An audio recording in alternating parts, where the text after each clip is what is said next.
नमस्कार, स्वागत है आप सबका। मैं आपके साथ तरन्नुम जहां शेख। धधक रहा ईरान अमेरिका का जंगी प्लान। ये तब कहा जा रहा है जब ईरान में भड़की हिंसा, सत्ता के खिलाफ उग्र प्रदर्शन और भयंकर बवाल के बीच अमेरिकी राष्ट्रपति डोनाल्ड ट्रंप को ईरान पर संभावित सैन्य हमलों के विकल्पों की ब्रीफिंग दी गई। अमेरिकी मीडिया के हवाले से खबर यह भी है कि अगर ईरान सरकार प्रदर्शनकारियों पर कार्रवाई करती है तो ट्रंप सैन्य कदम उठाने पर गंभीरता से विचार कर रहे हैं। इससे पहले ट्रंप ने खामनेई को सीधी धमकी भी दी थी, अगर एक भी प्रदर्शनकारी मारा गया तो ईरान पर सख्त प्रहार किया जाएगा।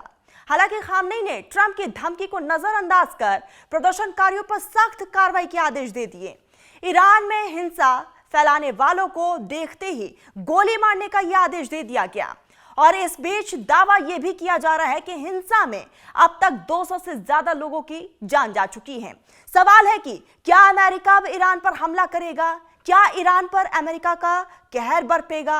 आज इसी मुद्दे पर हम बात करेंगे। हमारे साथ अब से थोड़ी देर में एक्सपर्ट्स भी जुड़ेंगे, लेकिन उससे पहले आपको एक बहुत स्पेशल रिपोर्ट दिखाते हैं कि आखिर ईरान में हो क्या रहा है।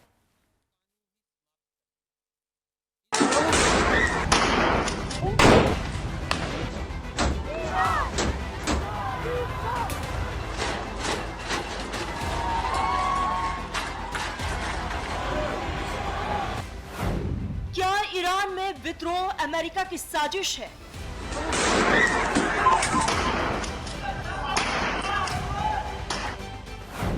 क्या ईरान को लेकर अमेरिका बड़ा प्लान बना रहा है? क्या अमेरिका ही प्रदर्शनकारियों को उकसा रहा है?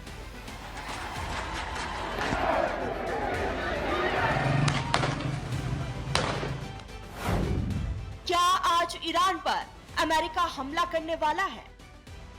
ये सवाल तब सुलग रहे हैं जब ईरान की आवाम बेहिसाब महंगाई और खामनेई की नीतियों से परेशान होकर पिछले 2 हफ्तों से सड़कों पर है। तेहरान से लेकर मशहद तक शहर शहर उग्र प्रदर्शन हो रहे हैं। हर दिन के साथ आक्रोश बढ़ता जा रहा है।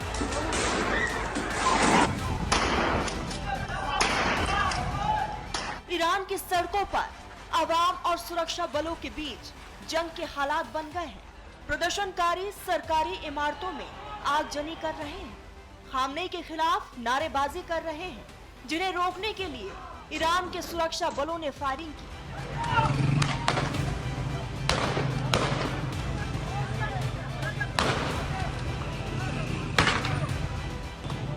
ईरान के कई शहरों में गोलियों की ऐसी ही तड़तड़ाहट सुनाई दी।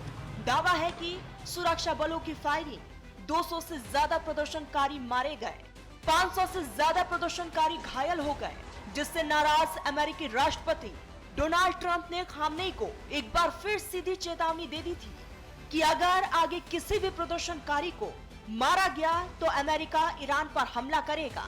और ट्रंप की इसी चेतावनी के बीच खबर है कि अमेरिकी अधिकारियों ने ट्रंप को ईरान पर संभावित सैन्य हमलों के विकल्पों की ब्रीफिंग दी है, जिसके बाद ट्रंप सैन्य कदम उठाने पर गंभीरता से विचार कर रहे हैं। ईरान को लेकर ट्रंप जल्द बड़ा फैसला ले सकते हैं। ट्रंप ईरान पर हमले की तैयारी कर रहे हैं।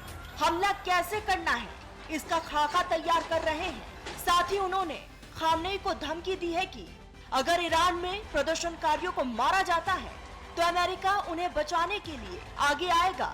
लेकिन इन धमकियों के बावजूद ईरान के supreme leader Ayatollah Ali Khamenei ने कड़े कदम उठाने के संकेत दिए।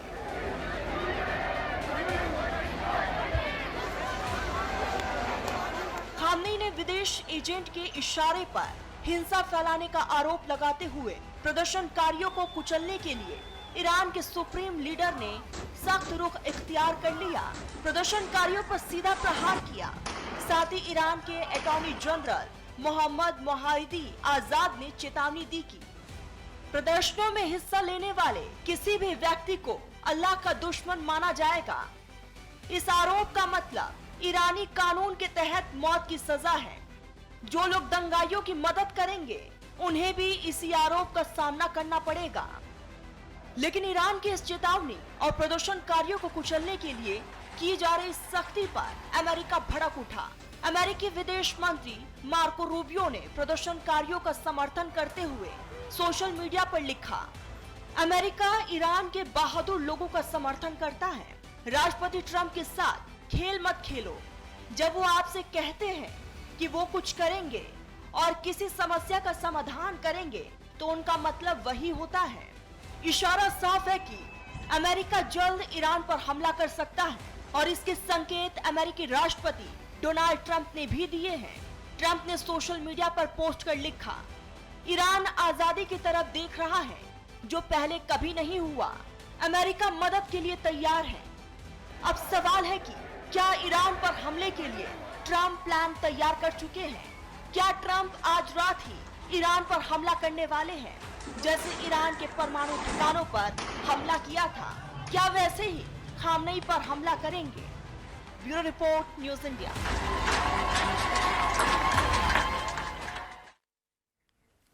और ऐसे में अमेरिका की आखिर प्लानिंग क्या है? अमेरिका की तरफ से किस तरीके से खाका तैयार किया गया, रोड मैप तैयार किया गया? मैप के जरिए हम समझाते हैं आपको कि कहां से वो ईरान पर अटैक कर सकता है। तो ये मेरे पीछे आप ये मैप देख रहे हैं, बीच में यानी कि मिडल बिल्कुल ईरान है और अमेरिका जो बेस है वो कहां पर है? हरीर एयर बेस इराक में भी मौजूद है। साथ ही आपको बता दें कि अल असद एयर बेस इराक, साथ ही अल तनफ गैरिसन सीरिया, अली अल सलीम एयरबेस कुवैत में मौजूद है। अमेरिका का ये एयरबेस है जो हम आपको समझा रहे हैं कि कहां पर मौजूद है। US navy 5th fleet Bahrain में ये मौजूद है। अल उदैद एयरबेस कतर में मौजूद है। साथ ही ये देखिए अल दफरा एयरबेस यूएई में मौजूद है और बिल्कुल मिड में तो सेंटर ऑफ अट्रैक्शन जो है वो इस वक्त ये ईरान है जिसकी हम बात कर रहे हैं। और अमेरिका का एयरबेस कहां है, कहां से वो हमला कर सकता है वो भी आप समझिए। यानी कि ईरान जो है वो बिल्कुल चौतरफा घिरा हुआ है। कहीं से भी अगर अमेरिका अटैक करे तो वो कहीं से भी अटैक कर सकता है। लेकिन एक और चीज हम आपको बता दें कि जब इससे पहले अमेरिका ने इस ईरान पर अटैक किया था तो अमेरिका में रहते ही वहीं से उन्होंने अपने जहाज को भेजा था और वो वहां से अटैक हुआ। ये तो हमने आपको समझाया कि कहां पर ये पूरा एयरबेस है। अब ये समझिए कि कहां पर अमेरिका की कितनी टुकड़ी जो है, सैन्य टुकड़ी, वो मौजूद है। देखिए इराक में 5200 अमेरिकी सैनिक वहां पर तैनात है, उनका वो पूरा एयरबेस जो है वो हम आपको बता रहे हैं। जॉर्डन में 1500, कुवैत में 15,000, बहरीन में 7,000, कतर में 10,000, साथ ही यूएई में 5,000, ओमान 500। सबसे बड़ी बात यह है कि सऊदी अरब में 325 और इजिप्ट में 280, जॉर्डन में 1500। यानी कि इन सभी के बीच में जो है ईरान इस वक्त घिरा हुआ है। इसीलिए कहा जा रहा है कि अमेरिका की तरफ से एक रणनीति जो है वो बिल्कुल तैयार कर ली गई है। अब हम आपको यह भी समझाते हैं कि आखिर अमेरिका और ईरान के बीच में जो तनातनी बढ़ रही है, ईरान में इस तरह के हालात क्यों पैदा हो गए, वो भी आप समझिए कि ईरान में क्यों भड़की है हिंसा। महंगाई से आम लोगों में नाराजगी है, वहां की आवाम जो है वो बहुत ज्यादा गुस्से में, इस वक्त नाराजगी का इजहार लगातार किया जा रहा है। सबसे बड़ी बात ये बता दें आपको कि 62% टैक्स बढ़ाने के प्रस्ताव से भी ये नाराजगी है। अयतुल्लाह अली खामनी के खिलाफ लगातार विरोध किया जा रहा है। इसके पीछे कई ऐसी वजह है जो निकलकर सामने आई है। आर्थिक संकट से भी वहां के लोग काफी ज्यादा परेशान हैं, वहां की जनता परेशान है और यही कारण है कि बार बार विरोध जो है वो भी उग्र होता नजर आ रहा है। सबसे बड़ी बात कि खामनेई की नीतियों से लोग लंबे वक्त से परेशान हैं और ऐसे में कई ऐसी रणनीतियां रही हैं, कई तरह के उथल पुथल जो है हमने ईरान में देखा है। मेन वजह क्या है वो भी हमने आपको समझाया कि क्यों वहां की जनता अपनी ही सरकार के खिलाफ नारेबाजी कर रही है, अपने सरकार के खिलाफ विरोध का इजहार कर रही है। इसी को काफी बारीकी से भी समझेंगे। हमारे साथ गेस्टों का एक खास पैनल जुड़ चुका है। रिटायर्ड मेजर जनरल अनुज माथुर हमारे साथ जुड़ चुके हैं जो कि डिफेंस एक्सपर्ट है। साथ ही हमारे साथ एक और मेहमान हमारे साथ जुड़े हुए हैं। मैं आपको बता दूं कि उनका नाम है करोड़ी सिंह, विदेश मामलों के जानकार हैं। सबसे पहले माथुर साहब मैं आपके पास ही आऊंगी। आखिर ईरान में हो क्या रहा है, इसके पीछे की आपको वजह क्या लगती है? क्या वाकई सरकार से नाराजगी है या फिर वहां पर जो उथल पुथल हम देख रहे हैं, अनएम्प्लॉयमेंट हम देख रहे हैं, आर्थिक तंगी से लोग जूझ रहे हैं, क्या ये वजह है? जय हिंद तरन्नुम। सबसे पहले बात तो मैं आपको ये बता दूं कि ईरान में जो हो रहा है उसके पीछे एक बहुत बड़ा कारण रहा है आपको थोड़ा सा इतिहास में, अगर आप मुझे इजाजत देंगे, ले जाने का प्रयास करूंगा बिल्कुल। कि ईरान में 1953 में भी इसी प्रकार का एक तख्ता पलट किया गया था। वो क्यों हुआ था? क्योंकि ईरान में जो तेल निकला था उसको ब्रिटिश कंपनियां मैनेज कर रही थी। उस समय के प्रधानमंत्री मोहम्मद मुसाद्दिक ने उनको नेशनलाइज करने की कोशिश की। फिर अमेरिका और ब्रिटेन ने मिलकर के ईरान के ऊपर हमला तो नहीं, वहां पर ईरान में सत्ता पलट किया। मोहम्मद मुसाद्दिक की सरकार को हटा करके रजा शाह पहलवी, जो पहलवी अभी हैं, उनके पिताजी को वहां पर बैठा दिया गया। 1979 में फिर इस्लामिक रेवोल्यूशन हुआ और पहलवी की सरकार को उखाड़ के फेंक दिया गया। अब जो वहां पर हालात हैं उसकी दो तीन साफ वजह हैं। पहली बात तो यह है कि वहां पर महंगाई, बिल्कुल आपने सही कहा, महंगाई है। उनके जो करेंसी है आज मेरे ख्याल से सबसे ज्यादा लोएस्ट स्तर के ऊपर है, और उनको बहुत ड्रास्टिक इफेक्ट, इनको मेजर्स लेने पड़ेंगे। अगर वो मेजर्स नहीं लेंगे, 62% टैक्स नहीं बढ़ाएंगे, तो मुझे लगता है वहां पर आर्थिक इकोनॉमिक क्राइसिस जिसे कहते हैं वो आने की संभावना है। पहली बात।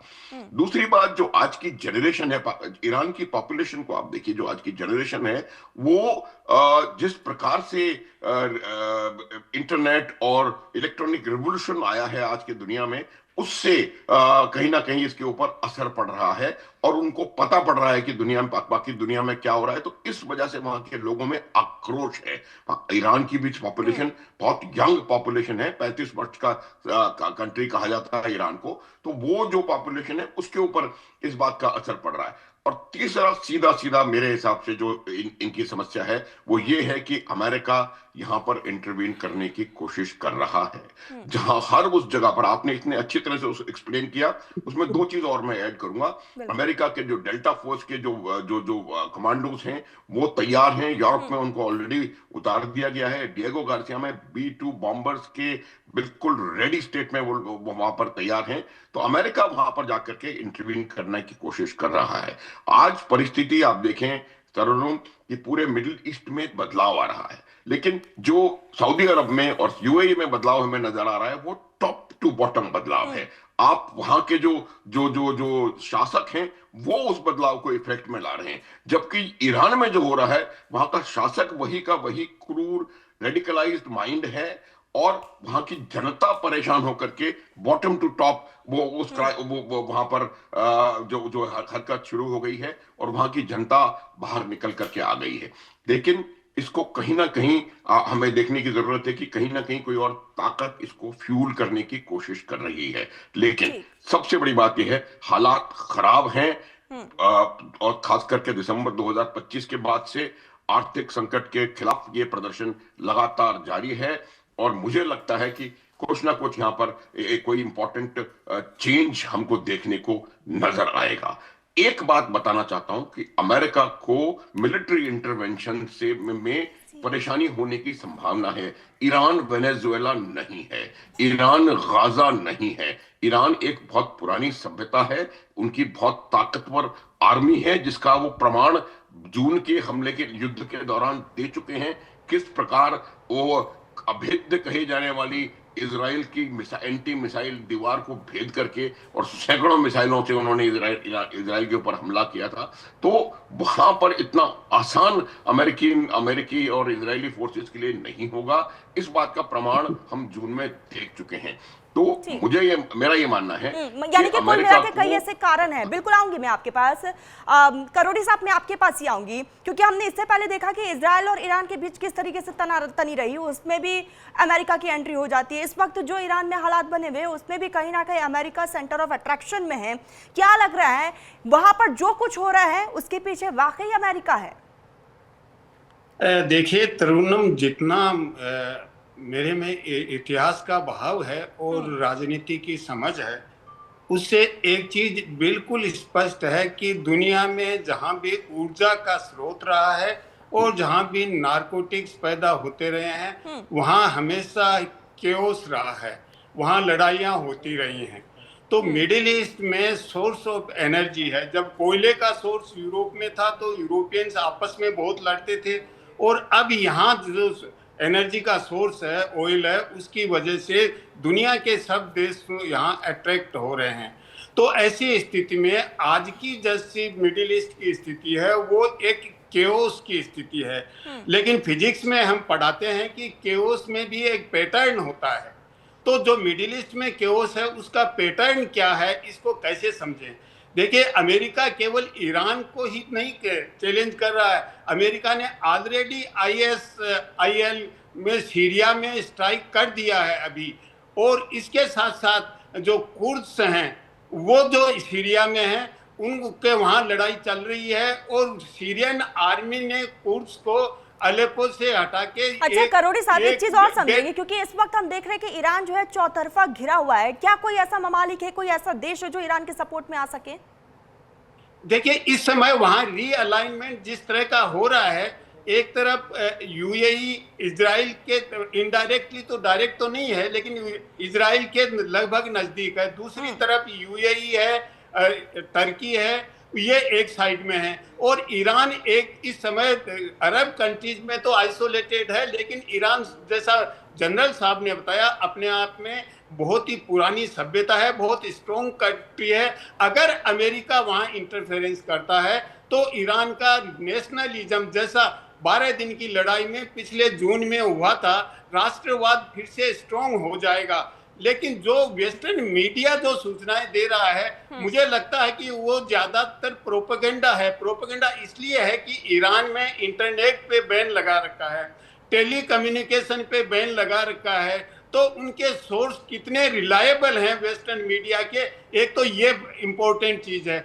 दूसरा ये है कि ईरान ने 200 लोगों को अरेस्ट किया है, अभी उनके पास हथियार भी मिले हैं। ये ईरानियन जो कम्युनिकेशन चैनल्स हैं वो बता रहे हैं कि बाहर का इंटरफेरेंस है, बाहर के एजेंट हैं। डेफिनेटली जो बड़े कंट्री होते हैं, प्रभावशाली कंट्री होते हैं, वो दूसरे सब देशों में अपने जो इंटेलिजेंस है उसके घोंसले बनाए हुए रहते हैं। तो ईरान में निश्चित रूप से इजरायली और अमेरिकन जो इंटेलिजेंस एजेंसीज हैं उनका कहीं न कहीं प्रभाव तो है, लेकिन ईरान ने स्पष्ट रूप से कहा है कि अगर अमेरिका ऐसा मिस एडवेंचर करता है तो हम इजरायली और अमेरिकन दोनों पे अटैक करेंगे, इजराइल पे भी करेंगे और अमेरिका के मिडिल ईस्ट में यानी कि साफ तौर पर ईरान की तरफ से भी चेतावनी दे दी गई है कि अगर अमेरिका की तरफ से हमला किया जाता है तो ईरान भी चुप नहीं बैठेगा। माथुर साहब, मैं आपके पास ही आऊंगी क्योंकि आप बखूबी डिफेंस को समझते हैं। क्या वाकई ईरान इतना डिफेंस के तौर पर मजबूत है कि वो अमेरिका से लड़ ले, अमेरिका से भिड़ ले? तरन्नुम, देखिए, मैं आपको बता रहा हूं कि वेनेजुएला और ईरान का अंतर मैंने बताने का प्रयास किया आपको। ईरान का क्या है कि आज दुनिया जो जिस प्रकार से धड़ों में बंट रही है, उसके मुताबिक ईरान के ऊपर अमेरिका का हमला होता है तो ईरान अकेला नहीं रहेगा, ये बात आप मान लें। इनकी सहायता के लिए क्योंकि आपने प्रश्न किया था उसका मैं उत्तर देने का प्रयास कर रहा हूं। रूस, चीन, नॉर्थ कोरिया ईरान के साथ खड़े हैं। अमेरिका को इस बात का भी गुमान होना चाहिए, क्योंकि आपको इतना मैं बता सकता हूं कि ईरान के पास रूस के दिए हुए नहीं तो माथुर साहब, ये तो अमेरिका को एक सेकंड माथुर साहब, एक सेकंड, बस एक सेकंड माथुर साहब, आऊंगी आपके पास ही आ रही हूँ माथुर साहब मैं, क्योंकि ये तो बखूबी अमेरिका को भी पता होगा। लेकिन क्या इस बीच अमेरिका एक तीर से कई निशाने लगा रहा है, क्योंकि चीन का भी जिक्र हो रहा है इसमें? बिल्कुल बिल्कुल, अमेरिका का हमेशा से यही वो रहा है। आज की तारीख में हम चीन के विस्तारवाद की बात करते रहे हमेशा से। आज जिस प्रकार से अमेरिका विस्तारवाद कर रहा है, चाहे वो ग्रीनलैंड का मसला हो, चाहे वो कनाडा पनामा का मसला हो, चाहे मैक्सिको हो, चाहे वेनेजुएला हो, और भी कुछ जगह हैं। पिछले 1 वर्ष में अमेरिका ने 7 देशों पर एयर स्ट्राइक्स किए हैं। Somalia, Nigeria, Iraq, Syria, Iran, बहुत ज्यादा। तो अमेरिका के जो इश्यूज हैं वो बिल्कुल क्लियर हैं। अमेरिका का अपना एक एजेंडा है और वो उस एजेंडा के ऊपर लगातार काम कर रहे हैं। मैं जो कहने का प्रयास कर रहा हूं वो ये कह रहा हूं कि ईरान एक शक्तिशाली मुल्क है, शायद क्वेश्चन मार्क है, परमाणु संपन्न भी है शायद। तो ये हमको समझने की आवश्यकता है कि इतना आसान नहीं होगा ईरान के ऊपर हमला करना। लेकिन अब जो परिस्थिति वहां ईरान की है वो समझने की जरूरत है।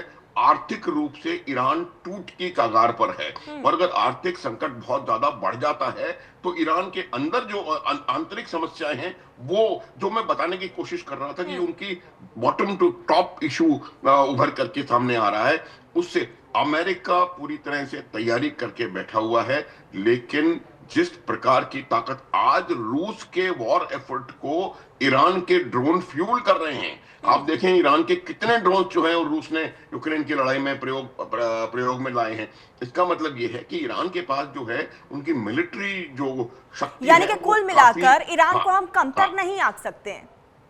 हाँ, बिल्कुल वही मैं बता रहा हूं कि आप दो तीन वजह से, एक ये ठीक। बहुत पुरानी सभ्यता है, ये बहुत पुराने ताकतवर लोग हैं, इनके अंदर हाँ। जज्बा है। और जो सर बता रहे थे वो बात बिल्कुल सही है कि अगर आपने इनके ऊपर हमला करने का प्रयास किया तो राष्ट्रवाद दोबारा जागेगा और ये जो सड़क पर आक्रोश दिखाई दे रहा है वो आक्रोश कहीं ना कहीं हो सकता है कि एक प्रो ईरान सेंटिमेंट में बदल करके सामने आए। और जब दूसरा देश हमारे देश के ऊपर हमला करता है तो वो कहीं ना कहीं उनको जोड़ने का काम भी कर सकता है। तो ये बात भी अमेरिका को ठीक सब ठीक पता है। माथुर साहब, आपने वो चीज बखूबी बहुत इसको- बेहतर इसको समझाया। आऊंगी मैं आपके पास, वक्त की भी कमी है। करोड़ी साहब, मैं आपके पास ही आऊंगी। एक आखिरी सवाल मेरा आपसे ये है, क्योंकि आधी लड़ाई हम वहीं पर हार जाते हैं जब हम हमारे खिलाफ हो, और इस वक्त ईरान में वही हो रहा है। आयतुल्लाह अली खामनी के खिलाफ उनके ही लोग खड़े हैं।